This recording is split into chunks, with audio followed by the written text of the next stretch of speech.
going on, guys? So today I am joined by the Continental Marine.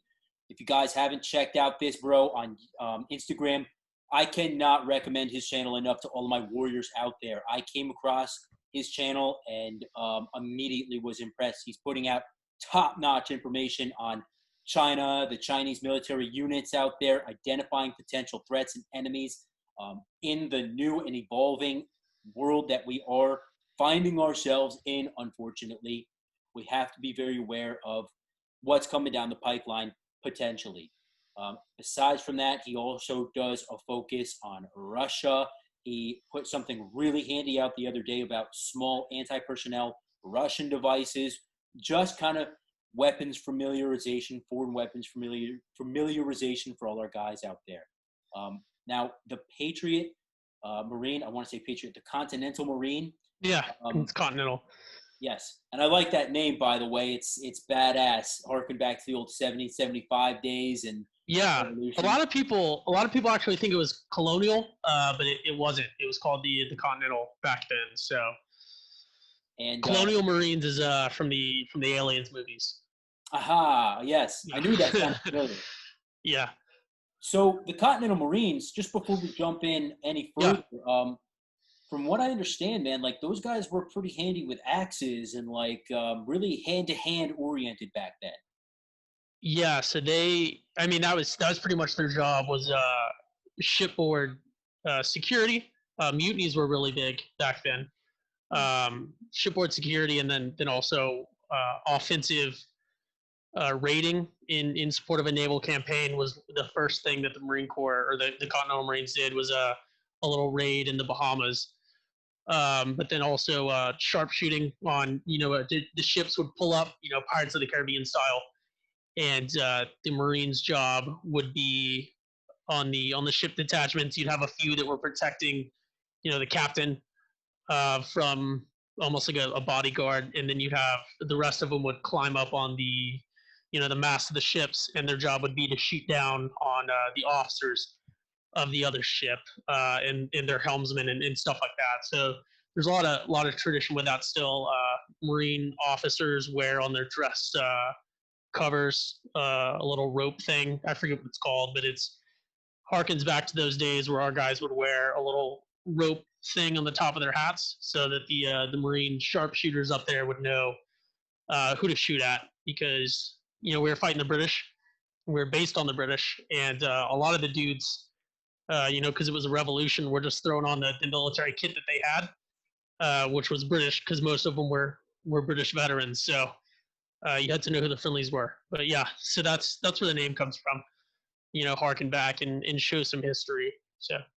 Yeah, that's fascinating. That's something I've always really dug about the Marine Corps. Is you guys are big on tradition. You're big on the roots of where you came from, and I know that you guys are the only ones still that do bayonet training, which is pretty cool. Yeah, so I've been getting conflicting. That's one of the things I know you're sort of martial arts centric and fighting centric. I'm personally pretty terrible at that. I enjoy it, but every time we do it, I pretty much just get my ass beat by everyone. But my thing is, I go into it knowing that though, so I'm still gonna go on aggressive, and I'm gonna hurt you. You're gonna win probably, but it's not gonna be fun for you. That's sort of my thing in training. But yeah, so we're the only ones, I think. You guys are fucking aggressive, man. Like, and that's what I like about, like, you're warriors, and that's all there is. Yeah, I mean, yeah, more or less. It comes and it goes, but yeah. So I think we're the only service that service-wide does bayonet stuff. I've heard that some Army units do, particularly their infantry units, a little bit, but they don't actually issue them either. So in the Marine Corps, it's part of your armory issue. And stuff like that. So it's something that I wish we covered more, because it teaches that aggressiveness and it teaches that fighting spirit and stuff like that. But yeah. I mean, there's nothing like cold hard steel coming at you to make you want to give up your position and get the fuck out of there. Yeah. That's one of the things I've hit on my page a couple times is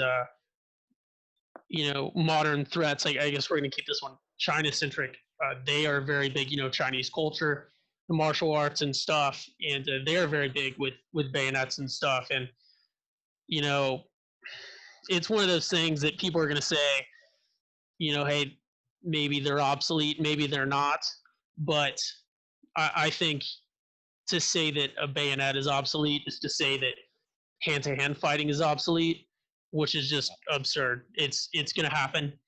And if the other guys have them, then I would like to have one too and know how to use it, because I could be the best boxer or grappler in the world, but if somebody's coming at me with a 9-inch knife on the end of a rifle, that's a little bit more reach than I have. So yeah, that's Yeah, that's it's bayonets and for you. you bring up that China, they're big on bayonet fighting, and I didn't know that, but it's the type of thing I think where we haven't seen a ground war on a potential scale like it would be if something happened between NATO forces and China potentially. I Hmm. mean, we saw Iraq, Afghanistan, which was horrible in itself.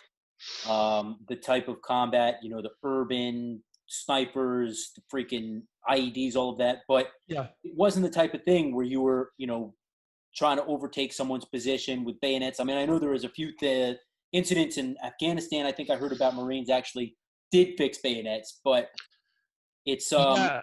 Yeah. it's not gone by the wayside. I think if we ever did see another large scale war, they would make a comeback. Yeah, you would see it. Actually, the last time, um, like the British have done a lot with bayonets in Afghanistan. The Marines in Fallujah, one of the companies ran with bayonets. But the last time the U.S. had a unit do sort of a bayonet charge, they weren't out of ammo, but fixed bayonets. We're going to go take this position. Was in the Korean War against Chinese forces. Huh. So that's a sort of interesting tie-in, but yeah, it's and it's you touched on this, a combat with another major nation. It's one of those things, like you said, we don't know. It can be anything from a real low intensity, skirmishes here and there, and then it's dealt with politically, all the way to they're a nuclear power. Right. So we all know how that goes. I don't really think there's a lot of detail. Obviously, that's the Marine Corps doesn't have nuclear weapons. That's not in my, that's not the fun one to talk about, in my opinion, because here come our missiles, here come theirs. Most of the world dies, and that's a pretty boring war. So that, like you're saying, well, boring in terms of if we're going to sit here and discuss stuff, because missiles and then it's over. So that full scale war, and then everything down to that low scale, maybe skirmishes here and there, is really the stuff that I try to get into to educate people, because you can't do anything when a nuclear missile comes and hits you and blows you up. So the other stuff, no matter how likely it is or not, you never know what's going to happen. So I would rather be ready, and then I enjoy it. A lot of other guys enjoy just studying this stuff, and why not be ready? It's sort of my mentality. Yeah, no, I completely agree with that. I think that, well, Sun Tzu said, if you know your enemy and know yourself, you need not fear the result of 1,000 battles, right? So Yeah, I think that knowing your enemy, in this case, we've seen clearly that China is our enemy, and we will get into this as the podcast goes, but yeah, it, it pays to know who your enemy is and what their capabilities are. Now, you mentioned small scale skirmishes and stuff like that. My money would be on proxy warfare. I mean, we've seen that with Iran. We've seen that with, even Hezbollah and stuff like yeah, that in the Middle East. But I think really, I mean, I've been focusing a lot just on looking at what China's been doing in Africa, for example. They're yeah. building forts, they're going in, they're spending a lot of money, and they're making alliances and friendships, buying people off. How concerned are you, Marine, about what's been going on in Africa, just to start with? So uh, I'll say very, and this is actually a great segue into what they do on the strategic level. So I'd like to start this with a lot of guys, because I talk to people all the time about the military stuff specifically, is a lot of people, and this applies to anyone and looking at things politically, they do almost everything very differently from us. So the end goal of whatever they do is ultimately the same as us. Build alliances, build connections, boost their economy and stuff. But they do things very differently, and sometimes it's really difficult for people to understand. Why are they doing this? Because when you look at it from the U.S. lens and the way that we do things, it doesn't make sense. But for them, it does. So, like you talked about in Africa with their Belt and Road Initiative, is what they call it. I'm sure there's some other smaller programs where they will give out almost predatory loans and really long-term loans to build infrastructure and all this other stuff in these regions that aren't developed really by the West, because of the way that our economy runs. And that's one of the things that people, why is China doing this? They know they're never going to make money on this bridge or this dam or whatever. And that's why the US hasn't done it. That's why Europe hasn't done it, because, um, our governmental stuff tends not to be that much money. And for our businesses, it doesn't make sense. But for the Chinese, they're building infrastructure because it's worth it for them to lose that money, to build those reputations, or even to just almost mafia style put people in debt to you, type thing. So yeah, it is concerning because it's their, I don't want to say playground, it's their sandbox to develop this stuff. So they've hit the point, and that's one of the things that Xi Jinping has decided was he wants to be the one that makes them a superpower. So part of that is being more than just a regional power. A lot of people in the U.S., we freak out about Russia because of their nuclear missiles and their military size and relative proficiency, but they're really a regional power. Economically, their GDP is like the size of South Korea's, I believe. Yeah. And they don't really I've talked to a couple guys who are fighting and have fought in Ukraine, and one of the things that they constantly hit on, is the pace of the Ukraine war, the Ukraine civil war, um, really cutting down every time Russia does something big in Syria, because even though those are two really small commitments, the Russians just don't have the capability to really sustain that stuff. So they can tell, without watching the news, whenever the Russians are doing some sort of offensive or something in Syria, because they have to cut down on their logistics and everything else in Ukraine. China's not that way. They are economically right there with us, and they can really afford to cut some losses and to spread some influence. So yeah, it is concerning because of the things that they're learning and doing, and people have called more and more. You will see people call Africa the. I'm sorry. You'll see people call Africa China's China, because China has a growing middle class, and you see almost, say, post World War II in the U.S., where you had all these people with the GI Bill going to school and moving up from working on a farm or in a factory. They go to war and come back, and then now they're middle class with their car and their home. And China, without a war, has really achieved that. They've moved from where most of their population is a lower class factory whatever worker to now, most of them are still working that way, but the wages have improved, and they have a growing middle class, and it's harder for them to be the world's super cheap labor force. And because of that, they are leaning more on Africa. So they're going and building those factories and stuff, because there's a ton of human capital in Africa that they can take advantage of for really cheap. So yeah, their influence is huge there, even when it's not militarily huge, which is another very Western thing. As you think, oh, these people China doesn't have that much influence over them because there's not a military base there, or there's not a substantial. I believe their only permanent troop deployment. They may have some UN forces, but their only permanent troop deployment is in Djibouti, because Djibouti will pretty much let anyone build a military base there.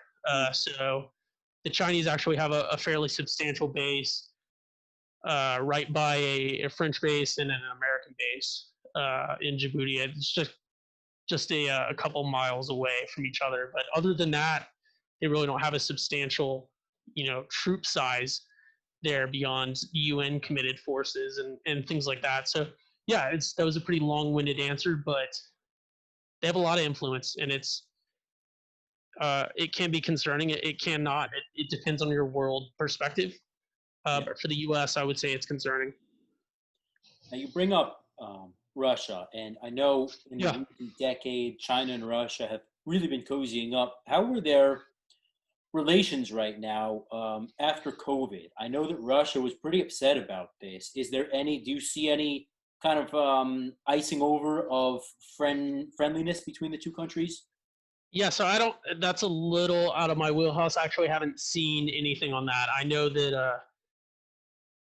I, yeah, I don't know. I do know that Putin sometimes, because they have a lot more control over their media, not to the extent of China, but it's nowhere near the U.S. Sometimes the message that you will get internally in Russia is not the same as the one that you see Yeah. presented externally. So if Putin is being really aggressive towards China and blaming them, I would assume, and from what I've seen, both internally and externally, he's doing that. But who knows on the back channels? They've worked militarily in the past uh, fairly closely.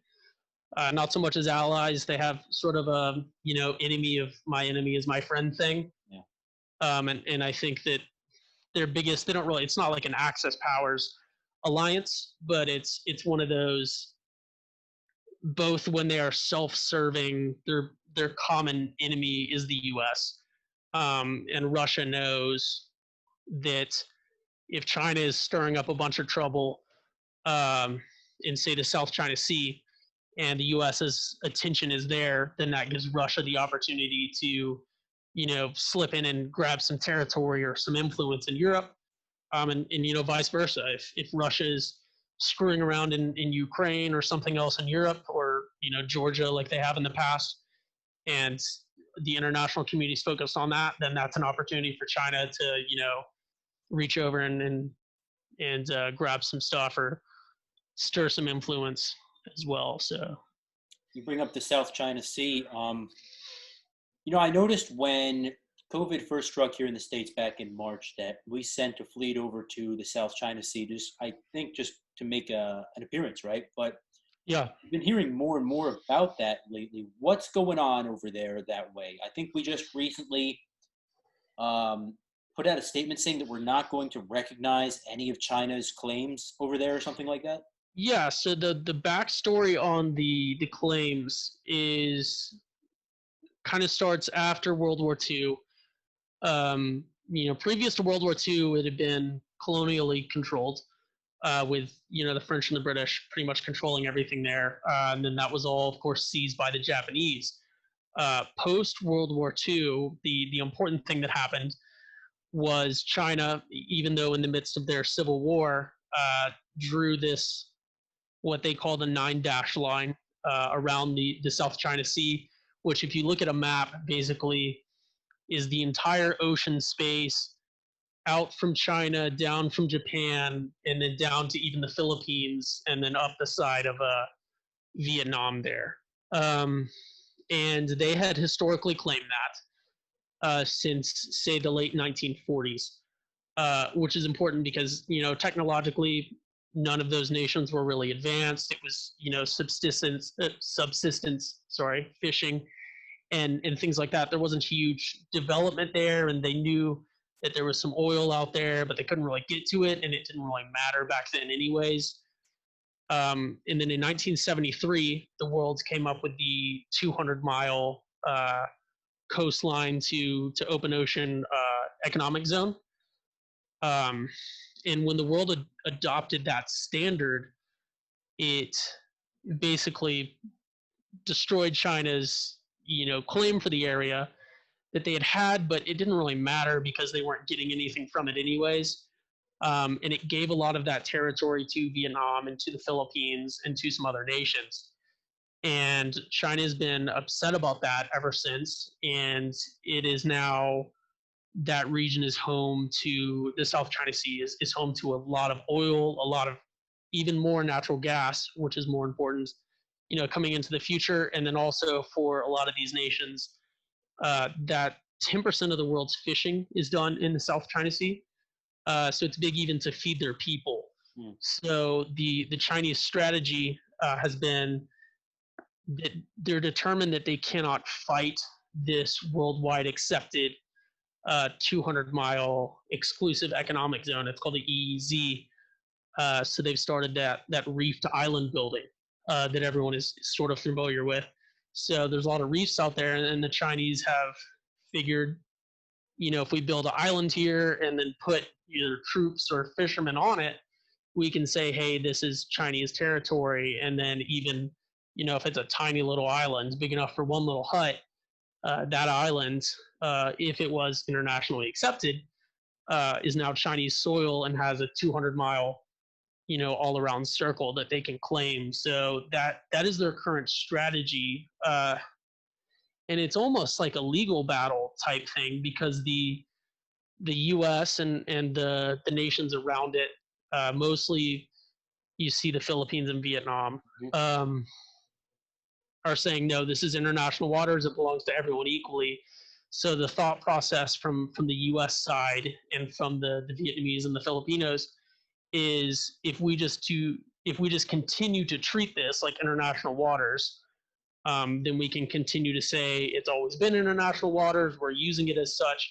So that's where you get the U.S. Navy's freedom of navigation operations, because they pitch it as, the U.S. believes that this is international waters.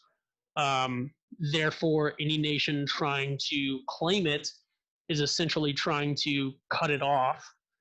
And we're not going to allow that to happen. So we're going to continue to put our warships through there so that we can also continue to allow our allies to work there economically, and then also allow trade to flow through there as well.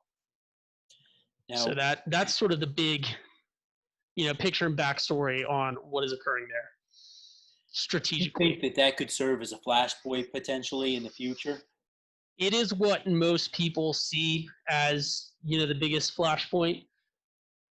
There have been, dozens of incidents each year. Not with the U.S. I don't think the U.S. and China have had a major incident in years. And I want to say the last one was early 2000s when a Chinese jet collided with an American patrol plane. And there was a whole big international incident about that. But the U.S. and China have not really had any incidents, but there have been several with Vietnam and the Philippines. In one case, the Filipinos had a little island that has always been the Philippines, and it was inside what the Chinese were trying to claim.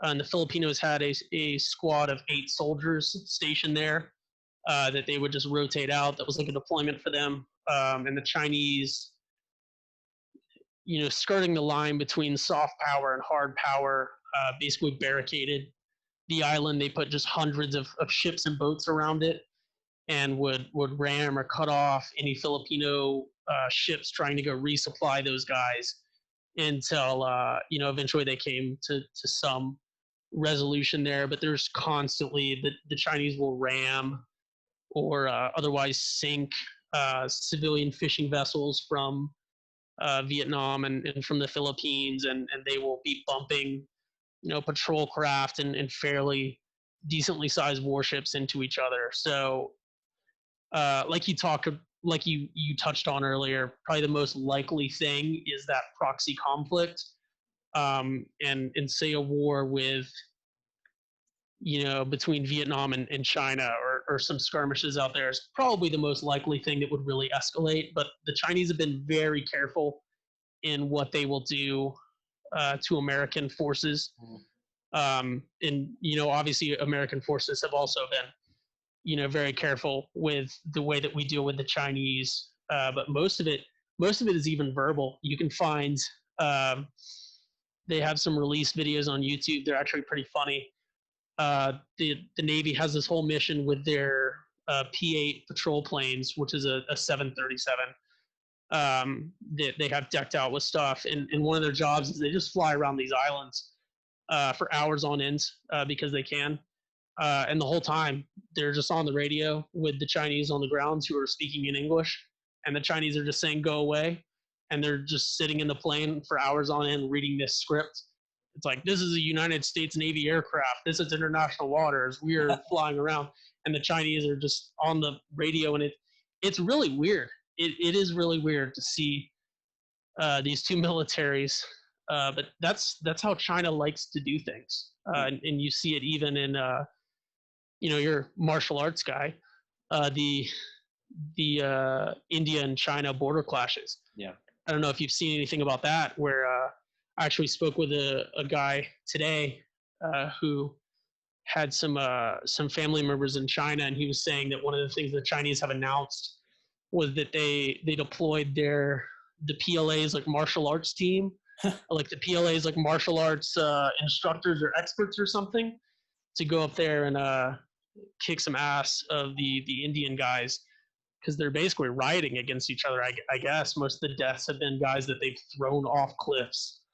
Wow. Apparently, I also so heard it's that they were getting going pretty at each metal other up there. with spiked bats and clubs and stuff like that. Yeah. So it's weird. It's that weird, gray zone mentality where they will only use as much power as they need to do something. So if they know if they go up there and start shooting, that it's going to get bad. But they found, that they can just slightly ratchet it up. It goes from yelling to shoving to, now they're up there having medieval warfare with the Indians. That's two nuclear powers. And the Indians aren't really aligned with the West either.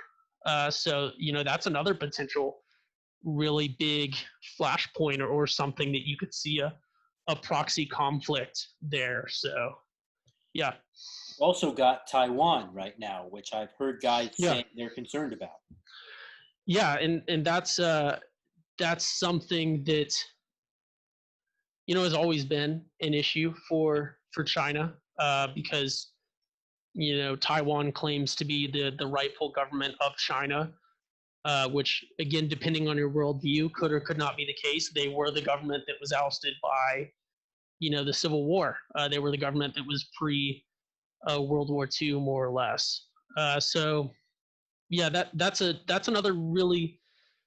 I don't know if that would be a proxy conflict, because there are so many alliances, and they are so deeply entwined without officially being entwined with the U.S. Yeah, that would be a major step. I know everyone talks about it and fears about it. That would be a pretty significant move by China to actually take big action against Taiwan. Yeah, like you say, I think people have been concerned about that for a long time. I think the Chinese are definitely smarter than that. I think it depends when they're ready to. I think that they will probably make a move, whether they're ready to or not. Yeah. But, Yeah. No, go ahead. Yeah. Yeah. What I was just going to say is another thing that Americans specifically, we tend to have to rush things because of our political system. So if you're president, you have if you don't die, guaranteed only 4 years. Mm-hmm. So you have to really make your impact then. And they had terms. Xi Jinping has now been instated basically as long as he wants to, with a referendum. It may have been 2 years ago now, but he's basically made himself a lifelong emperor at this point. And they have time. It's a cultural thing for them, the patience and being willing to wait and delayed gratification, both on the individual level and then on the strategic level.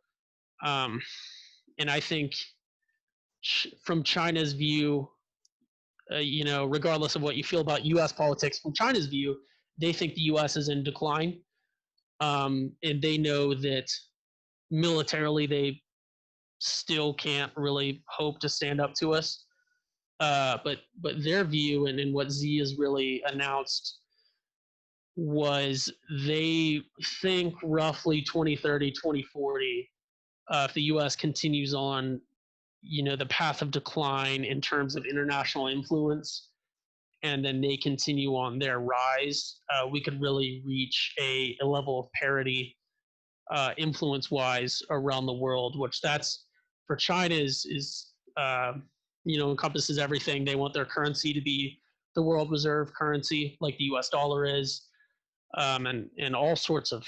Also, they want the good and the bad. They want to be, the superpower, which, like I said, culturally, really for most of China's history until very recently, say the late 1800s to World War II, post World War II, China really was.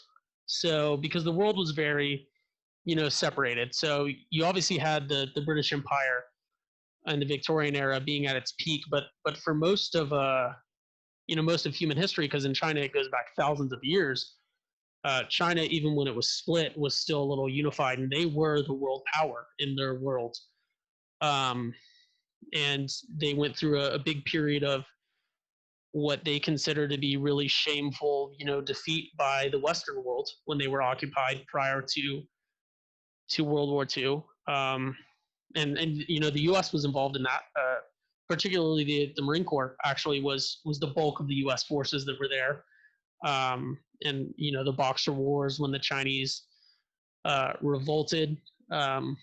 Which interesting fact on that was in the early 1900s. The U.S. didn't really know about martial arts besides boxing, and the Chinese had martial arts, a whole host of different martial arts in that world, and the Chinese that were revolting knew sort of hand-to-hand combat, and all of them did.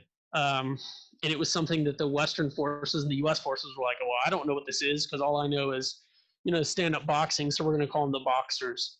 Huh. So that's why it was called the Boxer Wars or the Boxer Rebellion. Um, but yeah, so that was really shameful to them, and part of their strive to be the big international powers to recover from that shame from 100 years ago at this point of when there were Western forces occupying their cities. I understand that they also haven't forgotten the Opium Wars with Britain, and they kind of feel like Yeah, all of us white people are, kind of the same, that they have to get us back. yeah, and that's it's not because that wasn't the U.S. But it's not a race thing for them. It's not all these white people. It's you have to look at it from their viewpoint. China, for most of its history, hasn't been unified um, officially, but they also have been. So when a Chinese person looks at the U.S., they, because previously all the different regions of China were their own sort of, things that were under the different emperors and all that. So when a Chinese person looks at the Western world, they can sometimes see it as, the U.S. was part of the U.K. and then they rebelled and stuff. But even though the U.S., the U.K., Canada, Australia, and the Commonwealth nations, and even other nations that grew out of the Western colonialism. Even though they're separate nations right now, they're all allies with each other. They all do everything together.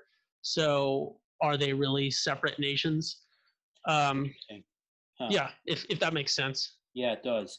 Now, do you think that all this fentanyl we're seeing delivered into the United States, like through Mexico or wherever it comes in from, is that kind of a backhanded way of getting us back for that opium that we shipped in there?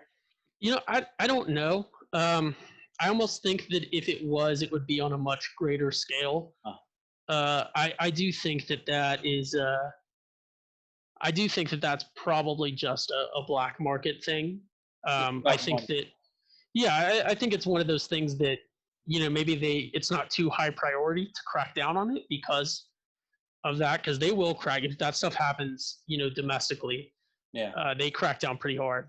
Um, a lot of nations in that region do, actually, regardless of what is it the nation that they will might be Singapore. Singapore. I know Yeah. Malaysia Yeah, like does, but even Malaysia, Singapore even with a Thailand, I think.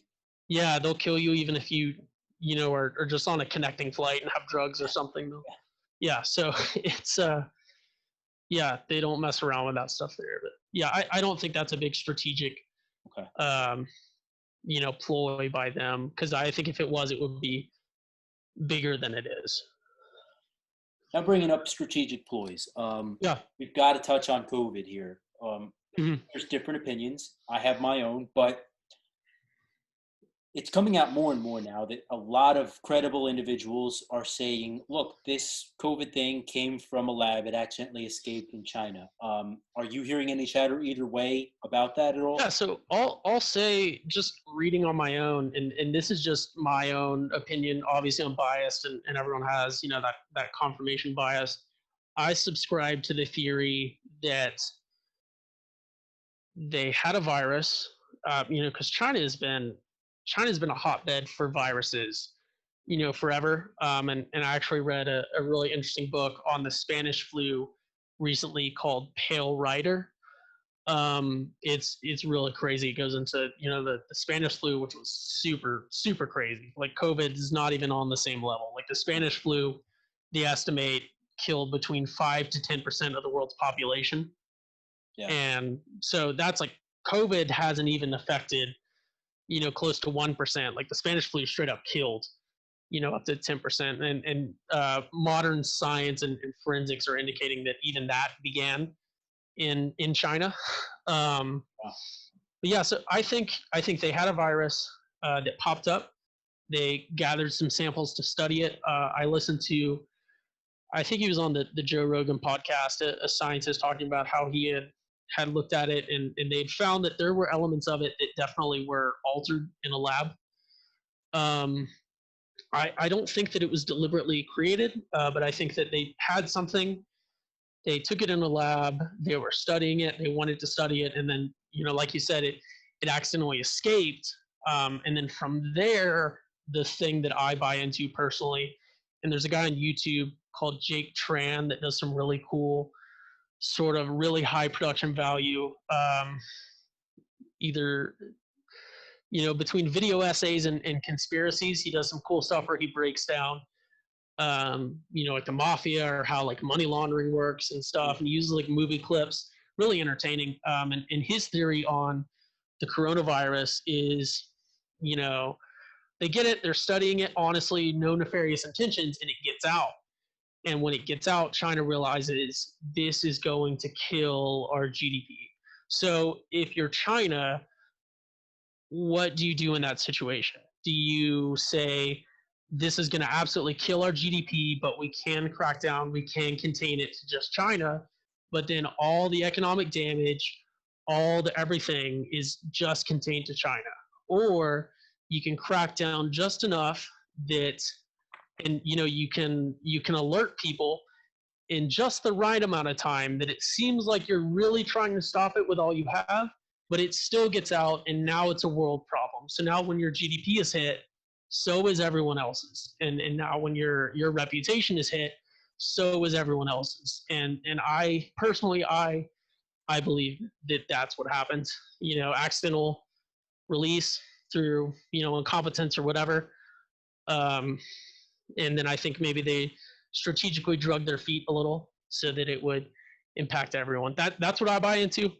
Um, you know, Hey, who you and I knows? are on the same page there. I Yeah, almost verbatim, I believe yeah. that's very same thing. Check out that. I'll try to find it while you're talking, but yeah, definitely check out that YouTube video. It does a really good job. I held that belief prior, and it Yeah. was cool to see something confirming it. So Yeah, I definitely will. And I really think that that's an interesting thing. But I think it's a very important thing for the world to realize is, look, right now, China's making all these moves. They seem almost emboldened by the whole COVID-19 outbreak, which is cogently suspicious for a country that oh no, this happened to us. Like, shouldn't we be very focused internally on ourselves? But no, it's like they're doubling down on the South China Sea, freaking Hong Kong, which is a separate topic in itself now, even. Yeah. Um, just everything seems to be exploding. I'm actually hearing now they're trying to put a footprint in Kurdistan to stamp us out of there. Um, Hmm. it just doesn't make any sense. It seems like they're ramping up whatever program they've had even more now that the rest of the nations are weakened. Yeah, and it's almost it's attention wise too, because they know that democracies live and die on the opinions of their people, Yeah, which is not a problem that they have right. at all, for sure. And it's like I touched on earlier with the China Russia thing and how they can kind of work together. Now that the world focus is on coronavirus, and you have a lot of very partisan issues in the U.S., they have a very vested interest in stirring that, keeping that going as long as they can, because, like you said, now all the attention is on that, different things occurring, and they can really start to make those grabs while everyone isn't looking. So that's, yeah, I Yeah. we're on the same page there, and I think that's a very deliberate thing. Just to touch real quick, so you can write it down, and so your listeners can hear that video that I was talking about is called "The Subtle Art of Taking Advantage of a Crisis," and it is by Jake Tran. But if you Jake Tran is the page name and the guy, but if you search that, "The Subtle Art of Taking Advantage of a Crisis," you'll see and really high production value of my theory on coronavirus. So Outstanding. I appreciate that link, and yeah, I'm actually going to throw it down below in the comments. I know it's not either of our thing, but like at the same point, I want people to kind of be aware of what's going on here. yeah, and that's my thing is we touched on the Instagram and stuff. I want to teach people things, but it's a give a man a fish or teach a man a fish. Yeah, And ultimately, I want to give to more people because I naturally have that you know mentality where I like to question things and do my own research, and educate myself beyond what I'm being taught in the fields that I'm practicing or learning. And that's ultimately what I'm trying to do is, I can tell you on this podcast, what I think, but it's going to be more beneficial to everyone if I not only do that, but also give you my sources so that if something sparks your interest, you can dig into that more and follow the links that are interesting to you and things like that and educate yourself. So and I think thank that you for our giving me the audience in opportunity to do that. general, no, absolutely, and it's such a pleasure to have you on, brother. And it's actually a real treat for me because typically I'm on here with the podcast talking about martial arts, combatives, World War II combatives, all of that, which I love. But a real passion of mine is geopolitical stuff, keeping track of what's going on in the world. So to sit down and talk with a guy who's even more versed than me at what's going on with China politically, it's great because I really feel like it's got the potential to really change the world forever, even more than we've already seen. So Yeah. So and that's another thing is it's way beyond my head. It's way beyond a lot of people's head, but it's going to change either way. The world is never going to be the same as it was yesterday. Um, so we need to be prepared for that change, but also aware that we can be part of it and we can be steering it. So now you bring up that's why it's something real important to quick. educate yourself. No, absolutely, which is very important. And I just want to segue with Yeah. that topic real quick. Is I've met a lot of warriors in my time doing the podcast, just traveling, whatever. The key hallmark to a warrior, I think, is that they want more education, they want more knowledge, and they're never stopping learning. And so when I meet a guy like you, former Marine, I guess, technically they say you're never a former Marine, once a Marine, always a Marine. But, Hmm. with that out of the way, a guy like yourself, a warrior, you never want to stop learning. And that really Yeah. what makes somebody proficient at doing their job is continuing education. Yeah. And that's another thing. I heard it not in these exact words, but I heard it more or less somewhere the general thought was the way that you can tell if you're the good guy is how much you want to let everyone, regardless of what side they're on, uh, learn about stuff. Interesting. So the Chinese do not want people to know about what they're doing, in the world, and that can be nefarious or not, depending on your worldviews. There's the U.S. isn't perfect, and the U.S. isn't perfect out in the world, but I think it's interesting that you see guys, you know, on the American. I'm not in the military. You're not in the military, or working for the government, but you see people, that subscribe to the U.S. side, or are aligned to the U.S. side, or are shill to the U.S. side, or whatever. But they're the ones that are out there trying to educate everyone, Yeah. and things like that. So that's important. I want people to know what's going on, regardless of who's doing it. Because in the U.S., hey, we have that power to stand up and say through whatever means, depending on the scale of the political spectrum you're on, kind of dictates, preferably you do it through voting, but dictates how you're going to speak up. Either way, you have that ability to speak up and say something, and maybe change some stuff that you don't like, if you can get people educated on your point of view. So yeah. And I think, and I'm gonna shift gears real quick, not too Yeah, much, but absolutely. it's gonna be a little bit controversial. So, if I'm gonna throw it at the wall, if it sticks, it sticks. If it doesn't, it doesn't. I realize that you have to maintain a certain level of integrity yourself, but I'm gonna speak my mind real quick now. Yeah. Um, the whole Black Lives Matter thing that we're seeing taking place, and I don't want to say it's not just that organization, but I'll say the riots, because I know protesting and riots are two completely different things. But the riots that we're seeing, it's very disconcerting, because I think a lot of it has to do with straight up communism. And I would be very surprised if the Chinese were not involved somehow with number one, um, like you said, wanting this domestic instability to continue, and just messing us up internally, dividing ourselves against ourselves. And number two, potentially fomenting some kind of communist revolution within the states. I would be very surprised if they didn't have their intelligence services or something inside, fomenting that a little bit extra. Yeah. So I think first, like we talked about, we're the big dog, and they want to be the big dog. So I think regardless of who it is, or what it is, I think if it was even an extreme right wing, Yeah. I think with the right, you would see something a lot more akin to an armed rebellion, and a lot more uh, you know focused on the government, instead of just burning everything. um, but yeah, they have an interest in stoking it, regardless of what it is. They honestly, at this point, could care less if it was communist, even if it was even more free market capitalist. They wanted to get rid of, if it was entirely libertarian, I think they would still be equally supportive, because ultimately it's just whatever is undermining the U.S. Mm, Well, the U.S. government, that is, in dividing the U.S. itself as a nation. Um, and then the second part of that, what you talked about was, it almost implied, they're stirring it up. But the way that you talked about them stirring it up, to me, was very what you'd think of the Western world, and it is really how we would do things. So if we wanted to stir up revolution somewhere, what you would assume that would look like would be people on the ground, regardless of whether they're coming from a government agency or the Department of Defense, with some Green Berets and things like that are down there, and they're out there with a megaphone, inciting people or handing out Molotovs and stuff.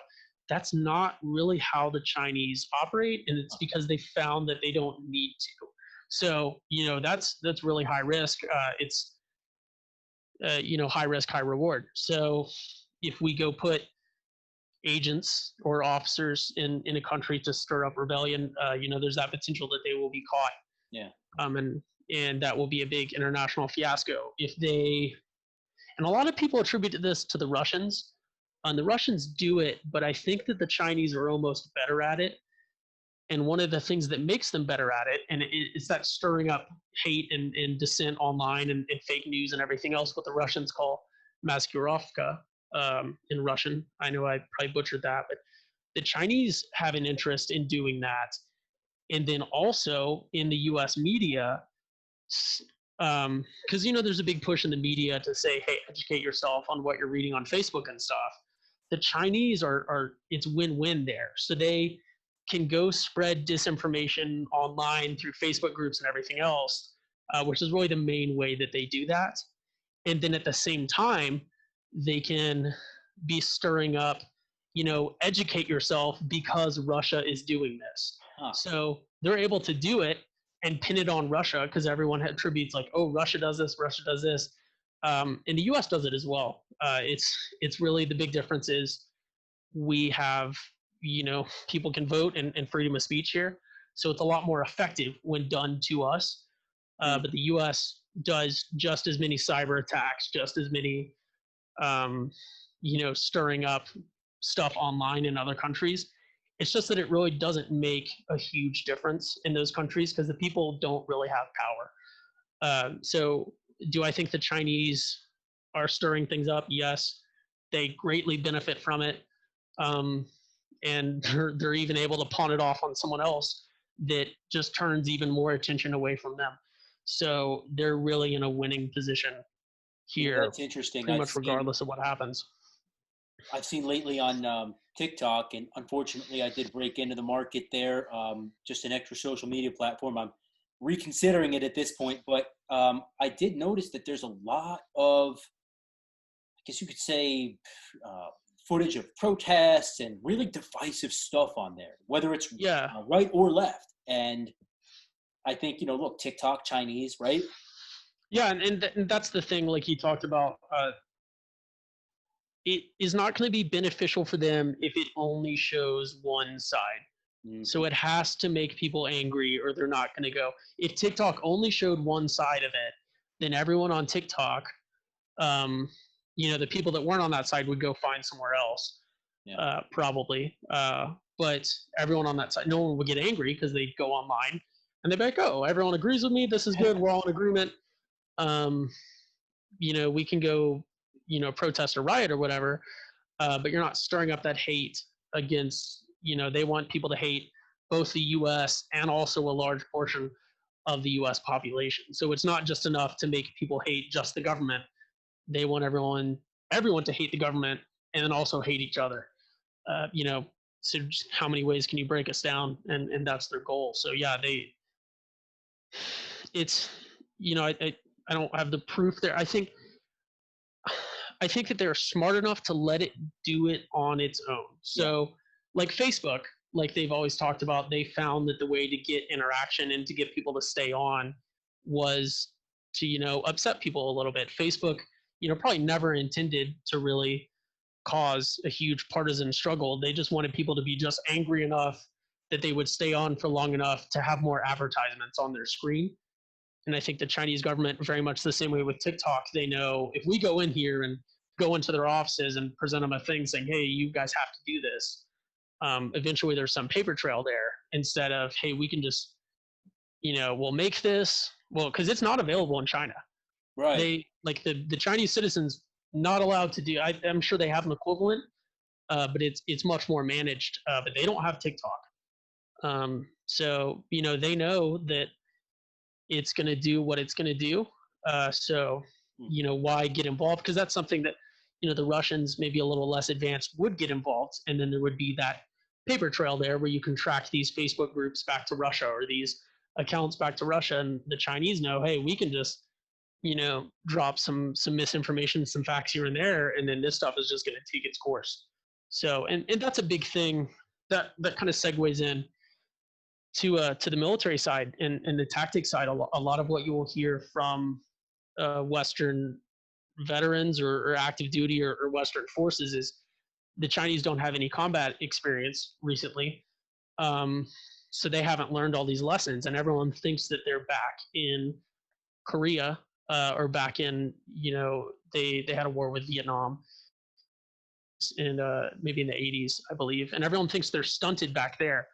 Um, and no one seems to think about the fact that they're watching everything that we're doing, and they're letting us make those mistakes, and they're learning because we put everything out there. Like I'm always shocked by this stuff, even that the DoD releases officially. Like being a Marine, one of the things we train for is the embassies, so the embassy reinforcements, evacuations, and things like that. And one of the key elements of any embassy plan, because we only have a handful of Marines at each one, is how we're going to get people out and how we're going to get people in. And the fastest way to do that is by air, obviously by helicopters, or Ospreys. And I was amazed when we had the Baghdad embassy thing. It may have almost been a year ago now. The number of videos that were released by the DoD showing, the helicopters landing and Marines running off to save the day. And all of the ones they released were after they had already evacuated everyone. But what they did do was they showed, because there were plenty of places to do it, but the routes and everything is very planned out.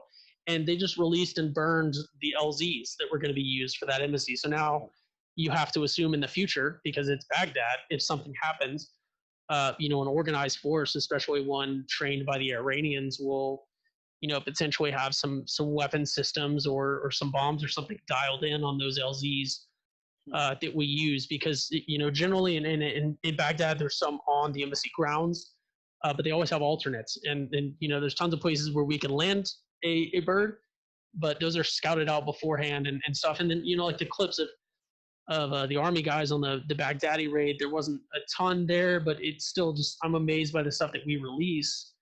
And they're watching all of that, and it ties into the social media thing as well.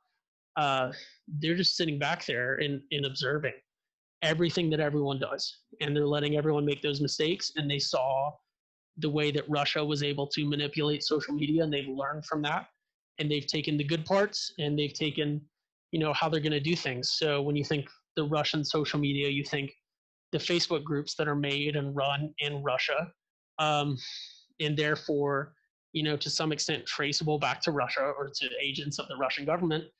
And I think the Chinese have learned that's something to avoid, because it's part of their plan. The Russians deny everything, because the Russians deny everything. Like you could have the Russians, like if their government was a person, like it's like Shaggy's wasn't me. Like Right. they did, like it's like the Ukraine thing. Like still to this day, like when you can show them satellite footage of Russian troops going across the border, and then all this stuff, and GPS data from cell phones and all this, and they're still like, that's not us. That's he's like, they're like, Putin will go up there and be like, that entire like Russian super elite battalion defected to go join the rebels. They're like, they're not ours anymore. And That's G. it's and they're like, hey, these logistics stuff that supplies them every week, they're defecting and going and doing this. So, like the Russians will just straight up deny everything, regardless of what proof we have, which to an extent even works. It's something that if you say something enough, it becomes true.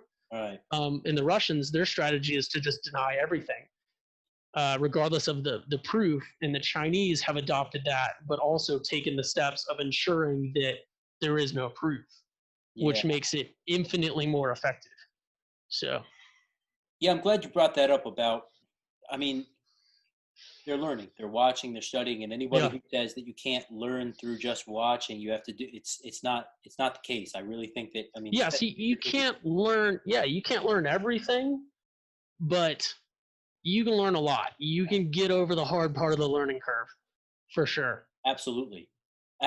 Now, I just want to bring it back real quick to the domestic problems that we've been having.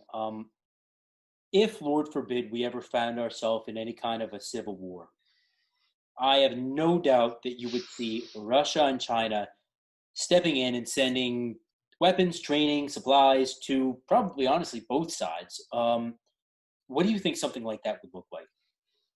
I think the Russians would take more of a side. Yeah. Depending on the scale. I think if it's something that could go either way, I definitely think the Russians would take more of a side. Do you think that they would take more of the right-leaning side? I don't know that the Russians really care. Ultimately, and that's another Western idea is we have or American idea is we want everyone to be a democracy. So we're going to go support the Democratic side, or which always traditionally we haven't done. Back in the Cold War, we just took the anti-Russian side. So we had a lot of dictators and other stuff that we were supporting, and kings and the Shah in Iran prior to '79. Um, but I think the Russians and the Chinese really don't care about if it's their system of government. The Chinese don't at this point don't really care about expanding communism. That's always been more of a USSR thing. Hmm. Even if you look back into the Cold War, because the Chinese only significant fights were in Korea, where really they just didn't want the U.S. right on their border, because they still had a very strong Taiwan, and that civil war was not really fully certain um, in the Korean War time. And then they fought the Vietnamese, which I honestly have no idea what that was over, but Vietnam, that was post Vietnam War, fully communist at Right. the time. So the Chinese have never really cared, and there's a lot of debate about just how communist they are, Yeah. because they're very supportive of entrepreneurs and entrepreneurship, which you don't see in like look at the USSR. The dude that designed the AK didn't make like any money off of it. And Yeah. China, you have Alibaba's Jack Ma and a lot of other people who have been allowed to make a ton of money off of their stuff in their businesses. Now, So with those guys, though, it's more of the Chinese elite, I think, right? Like you have to be kind of born into a family to get the ability to create the wealth. Am I right about that, or? um, no, so I actually there's I think probably the best book on this that I've read is there's a book, really light read, and you can do it chapter by chapter because each chapter is a different person. It's called China's Disruptors, Right. and it talks about all the different entrepreneurs in basically post '80s China, and how they've adopted this very it's a communist planned economy, but if you can come up with a good idea and grow it enough, they will back you and they will let you expand it everywhere because ultimately it's beneficial to the party. So, swear your allegiance to the party and allow us to have backdoors in your technology and everything else. But, you see it with DJI, the drone company, Yeah. was founded by an entrepreneur, and that's a huge.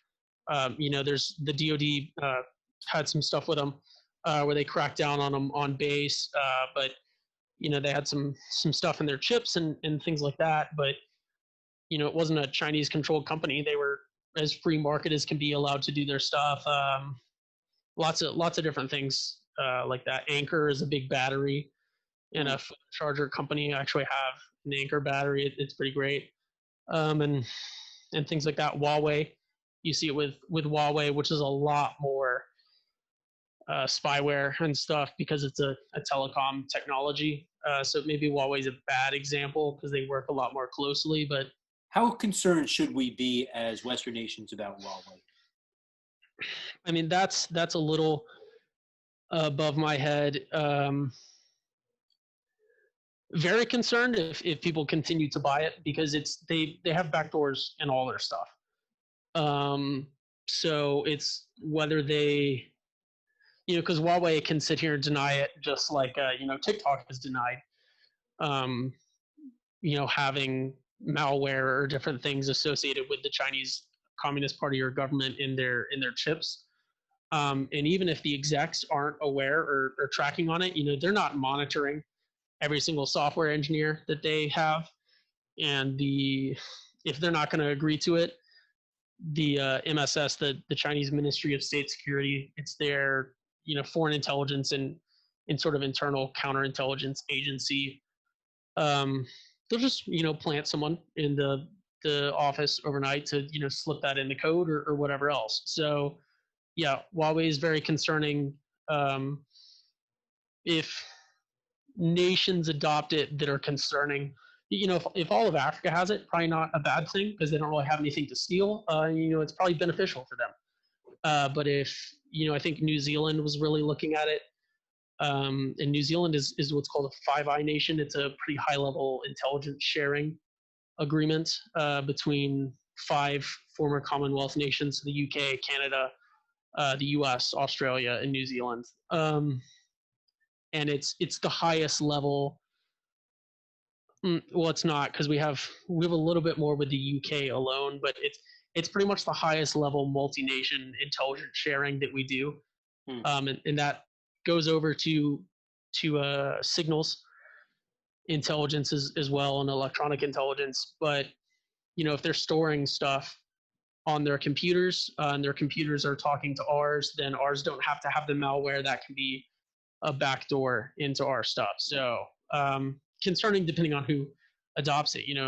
Germany as a NATO nation was one of the ones looking at I was a just big in Huawei Spain contract. before the pandemic hit, and I saw at the airport everywhere there were signs saying, Huawei 5G. It's concerning. Yeah, and they make phones as well. The big concerning thing is like the towers and the sort of higher the infrastructure being Huawei is the concerning thing. So it's people having their phones. No one with a Huawei phone or a Huawei PC is going to be doing anything on it, and that's not really a threat. But when the infrastructure has the stuff, that's when it gets bad. Sanctions. And I've only got a couple more things here on the list to discuss with you. But what do you make? I mean, we just threw more sanctions on China over Hong Kong. Do you think that that's going to really have an effect? I mean, I don't think. I think Hong Kong's too far gone. As much as I, as much as I hate to say it, I've always wanted to visit Hong Kong. I don't think it's going to be the same when I get a chance. But they had just passed that new security law, I think, last week, which a lot of people are basically saying was the end of it. And the people don't, as much as they want to, they don't really have the capability to fight it. Even if they're on an island, they have no weapons. The Chinese have so much capability to crack down, and with the cameras everywhere, they can just identify, the people doing whatever it is, and beyond arrest them, just cut their bank accounts and stuff like that. And it's Hong Kong, I think, is lost. And it's one of those things, it was a big hot topic. Everyone was looking at it, and they didn't have the chance. And then the coronavirus has taken our attention. Different things have taken our attention, and now they're able to crack down. And you see the news story, and it's something that previously, all of the world would have been united on, and all of U.S. would more or less be united on. And now you see the news story, and you see the headline, and you're like, wow, that's too bad for them. But I'm really angry about this internal politic thing, or I'm really angry about this politician that said this about masks or this about masks or whatever else. So it's like we've been talking about. They see that opportunity, and they go for it, and they take advantage of the opportunities when they're there because they have the ability to wait for those opportunities to appear. So you almost see them and their grand strategic level, and you almost say, wow, like they are making all these moves at the perfect time. And it's because their political system and their system as a whole gives them the opportunity to wait for the right time.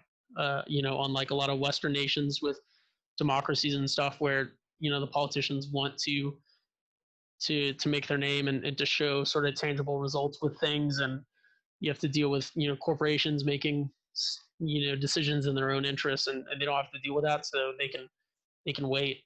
They don't have to rush things. And I think they've reached the right time with Hong Kong. And I think the people are going to, act up more than they have, but they don't stand a chance. And there's not really anything that they can do about it. I mean, I don't think China is going to go full on Tiananmen Square again, because that would, stir a reaction. But I think that they know that they don't have to. They can make those strategic crackdowns. There's millions of people that live there, and they can go make 10,000 precision arrests and make an example out of them. And eventually, when you notice that everyone that's sticking their head, it's like being pinned down by a sniper. When you notice that everyone that's sticking their head up is getting popped, people are going to stop sticking their heads up. Yeah. And, they're not going to have to go in with the PLA and kill, a bunch of people when they can just disappear people to, re-education camps or different things like that. So, because they have the ability to control every aspect of their lives. So, yeah. A frightening thing. It's sad. It's sad, but yeah, that's my thought on Hong Kong. That's not guaranteed to happen, but I think that's most likely how we're going to see it happen. Yeah, I'm in full agreement with you. Hong Kong has a special place, very special place in my heart. I was there not too long ago, and I don't think I'll ever go back. And it's I don't want to sound too dramatic, but it's heartbreaking. It really is. Yeah, and another strategy that the Chinese use is almost like a strategic immigration. Like they will just because they have so many people, and it is sort of racially motivated for them. They believe that the Han Chinese are, the ones that it's their party. So they've done it in Tibet. They move a lot of Han Chinese into the Tibet region, and sort of populate that with their loyal subjects. And they're doing it in the I forget the name of the region, but where the Uyghurs are. That's obviously a big hot topic, but everyone talks about how they're interning the Uyghurs and kangaroo courts and making up charges to basically get all of them, but they're also taking Uyghur women and marrying them off to Han Chinese men that they've moved into the area because they have that one child policy that's coming back and biting them in the ass because culturally they all wanted males. So they have that really unbalanced population with males and females. And one of the things that they do is they'll take the other like the Uyghurs specifically because they're ethnically different and they're Muslim by religion, and they'll make up charges for the Uyghur men and throw them in the re-education camps where they just make them work. Actually, I think Apple has some stuff wow that they unknowingly, well, they will be knowingly now, but they at one point unknowingly had concentration camp people working on, and then they'll marry the women off to Han Chinese men and make a Han Chinese family. And I think ethnically, I don't know if there's a difference in Hong Kong. I know they speak the Cantonese, but I think you'll see pretty soon the government forcibly moving Hong Kong people out because they can now all act up when they're all there together. But if they forcibly move a handful to each city, then they don't really have a lot of power, and they'll move some more loyal Han Chinese subjects in, and that's I think that's another piece of the Hong Kong puzzle that will keep it from going bad for them, because then you'll have all these people in Hong Kong that are like, wow, I love the Chinese Communist Party, this is the greatest thing ever. Right. And you'll see counter protests in the streets and stuff. So well, I think we're also going to see a lot of Hong Kong citizens moving to Canada, and I think was it Australia just offered the UK, yeah, I saw the UK. I was not aware of Canada and Australia, which I personally think that would be awesome and probably the right thing for the UK and other Commonwealth nations to do. Since they held on to it for so long, and culturally there are so many similarities. There's probably more room for them in Australia or in Canada, but yeah, that would be really cool too to see a Hong Kong, and it not ideal, but the people move there and can preserve that that wonderful culture that so many people know. I mean, I know it was so unique. I'm kind of familiar with it. I haven't been there like you, but going back to the the 70s, 80s, Hong Kong is pretty legendary with the neon signs and Kai Tak Airport where you're banking in the jumbo jets over the city, and the walled city, and its own subculture. It was so unique, and it's sad to see. I know that all of those things were now just gone naturally, but yeah, it's sad to see that that culture will be ending. So Yeah, it is. So I want to get before we cut loose here. I want to get more into the operational capabilities of the Chinese when it comes to like some of their special forces groups. How good are they? Their intel agencies. I know they're huge on spying and everything. Can you give us a little insight into what these units operate like? yeah, so I'll try to work quick. We'll go top down. So at the very top, you'd see like the intel agencies because they're doing things first. And at the highest level, like we talked about, they have the Ministry of State Security, the MSS.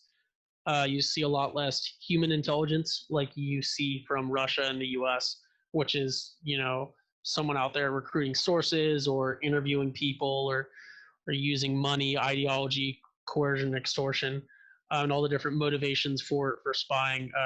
You see a lot less of that. You do see some of it.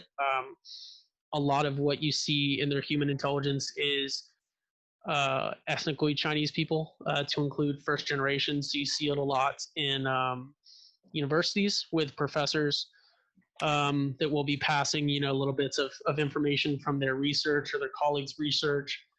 Students who are, sent over on visas, and again, it's not all. It's not something that people should, grow a hatred or a disdain or even a distrust of ethnically Chinese or Yeah. even Chinese by citizenship students or professors anywhere. Um, but that's just traditionally who they've gone after because it's the easiest for them to recruit because there's such a negative idea of China and the Chinese Communist Party specifically from everyone else. So it's not really like, and then they're also kind of cheap.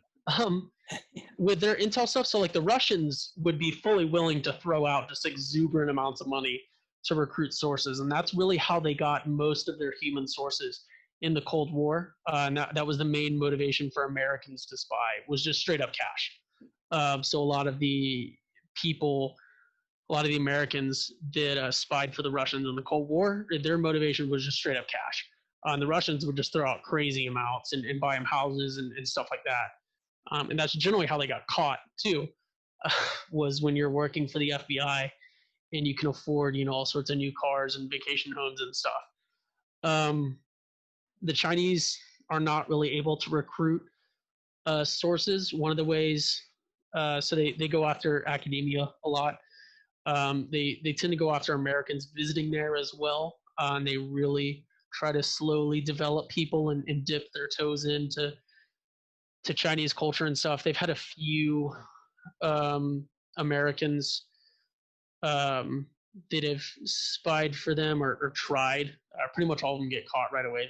They're really not good at human intelligence, but they make up for it with electronics, signals, and hacking and stuff. So they're very proficient there, and they're able to look at their new stealth fighter looks so much like ours, and in different areas and things like that. So and then they find that it's easy to do hacking and everything else because in the US with a lot of it, especially technology, it's industrial espionage. So you're Mhm. not fully protected by those US counterintelligence capabilities when instead of say they want to get location data on a lot of people for something, it's a whole lot easier to try to hack into or develop a source at Uber than say the U.S. government because you don't have that. You do to an extent, but you don't have that umbrella of protection. So intelligence wise, they're really good at what they're really good at. They're really bad at what a lot of Americans think because of movies and stuff. And again, it's one of those you have to look at it from their viewpoint. And they really do everything differently from us. So people will say, oh, they're really bad at human intelligence, therefore they're bad at intelligence, and they're really good at intelligence, just not the kind that we're good at. um, Strategically, they did a big military reform in 2016 where they have sort of geographically aligned things now, like the US. So the US has, CENTCOM and AFRICOM and EURCOM for all the different continents, to where you have a joint command structure that is dealing with all the services and the logistics and everything else, so that it's a much more organized fight wherever it is, and that's organized by where you're fighting, because that's the best way to do it. The Chinese have also adopted um, a 5 zone strategic command structure as of 2016. So I believe I don't know where these are associated with, but it's north, south, east, west, and middle. Um, I don't know where on the globe each of those are, but that's how they have it divided up, and they have taken their forces and really begin to realign them. And that's why it's really hard to study the Chinese military, because they are very secretive on anything that gets out. And they're in the midst of a massive change right now. So a lot of the stuff that you find, even if it's just a few years old, could be completely wrong and out of date. One of the big focuses you see for them strategically is they know that their fight or their main fights are not going to be sort of ground driven. So in the Marine Corps, especially, everything supports the infantry. And in the U.S. Department of Defense as a whole, you really see a big focus on supporting the Army. So the Navy exists sort of to keep sea lanes open and logistics open, but we don't think that the Navy is going to win a war. Same thing for the Air Force. They exist to provide, the strategic lift, and then also, tactical and strategic bombing, and then clearing the air to facilitate those things. But we don't think that the Air Force is going to win a war on its own, because we've, now seen that the Air Force cannot win a war on its own.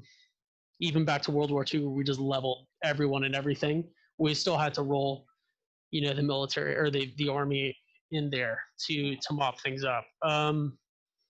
So the U.S. is very focused on land forces, because we can get into anywhere we want to, and we can project land power. One of the biggest things that the Chinese did in 2016 was their military is no longer land centric. So they are, and it's a regional thing for them as well. They want to project out into the Pacific, into islands and stuff. So they are a lot more focused on their Navy, developing their Air Force, their strategic rocket force, which encompasses everything from rocket artillery to the like the carrier killer ballistic missiles, all the way to their strategic and tactical nuclear missiles. The U.S. really doesn't have a rocket force. I mean, their rocket force even overlaps with our space force and stuff, but the rockets belong to their respective services.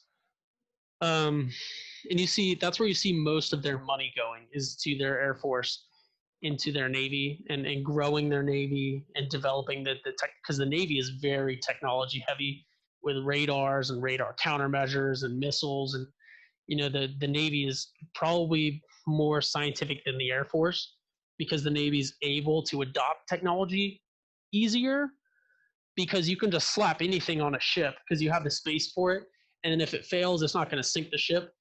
It's not like an airplane where you can't just slap something on an airplane, because then if it stops working, you could kill the whole airplane. And you have to develop the technology where it's small enough to work on a plane, and things like that. So, and you see a lot of development in their Air Force with stealth planes and all sorts of things like that. You see a lot slower development in the Army and a lot less money.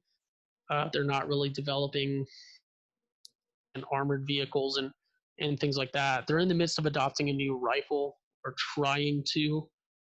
I forget the designation off the top of my head. It's in their 5.8. It looks almost like a hybrid between an AK and the. You can find one on my Instagram if you go look a picture of one. It looks like a hybrid between the AK and then the Swiss SIG rifle. I'm not sure if you're familiar. It's the SIG 550. So they're actually moving away from their classic bullpup that a lot of people associate with them. And then so down lowest level tactical level, like you said, the special forces and stuff. A lot of their stuff is again untested, and that's where it matters the most on the individual, person level, and developing tactics. I'm not going to mention it because I don't want to burn stuff, and I don't want to educate people on those things, but I see videos of them training, even their special forces, and I see a lot of things they're doing right, and then I see a lot of little things that are mistakes that we've learned and that are, in some cases, at least in the Marine Corps, beaten out of you from doing, and they're things that people would naturally do in sort of a gunfight environment, and it's something that you see people on movies do, and it's the easiest thing to do. Uh-huh. And it's not something that you would do because we've learned that it's things that will get you killed or make you easier to kill. You're talking about popping your head up off a Yeah, just little things like that, or how they would set up something is not how we would set it up, or different things. They do some things right, they do some things wrong, but you can tell that they've watched but haven't practiced, because a one-way range is very different than a two-way range. And you learn a lot of things that way, and there are things that you'll see in unexperienced American units as well, or Western units. Just different like exposure times for people doing things, and technical stuff that I make a deliberate effort not to get into. Okay. On things, but you see a lot of big changes, and ultimately what it comes down to is they don't want to be the force that they are now. So what Z has been very hands-on with the military, and his announced public guidance is by 2025 to 2030, they want to be on par with what they say is an average Western force. So that would be, like the Russians. So they really underestimate themselves. Who knows how accurate that is?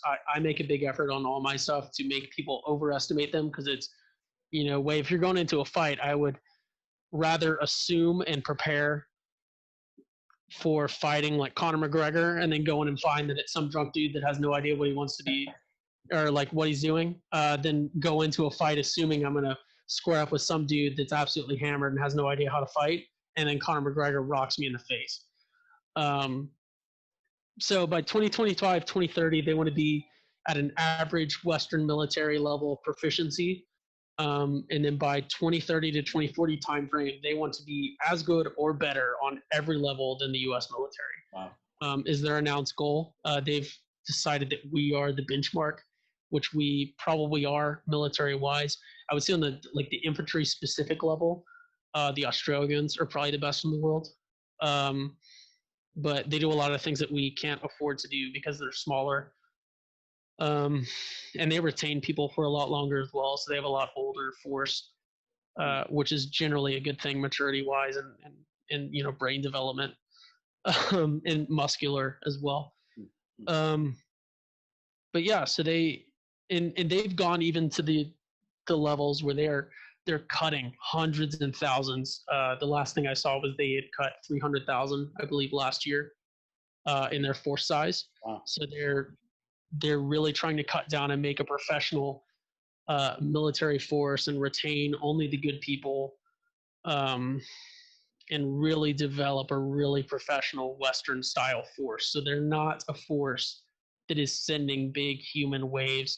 Right now, they're probably a lot more on par with the Russians, because the Russians have learned a lot of lessons in combat, have a lot of experience, but they have a 2-year conscription. So most of their soldiers, they don't really have a non-commissioned officer corps. They have sort of professional officers, and then people that are in for 2 years and don't want to be.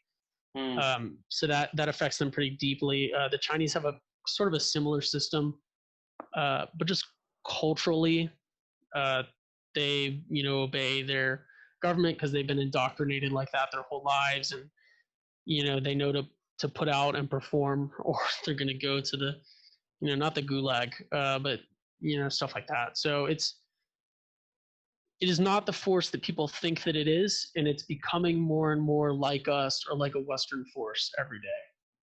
So I said I was going to keep it short and then talk for like 5 minutes.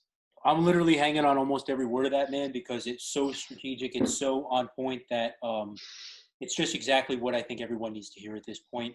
So I really appreciate you coming on, Marine. It's been a man. Thanks for having me, bro. Yeah. So I am definitely going to throw this on Instagram parts of it, and I'll definitely put it up on YouTube.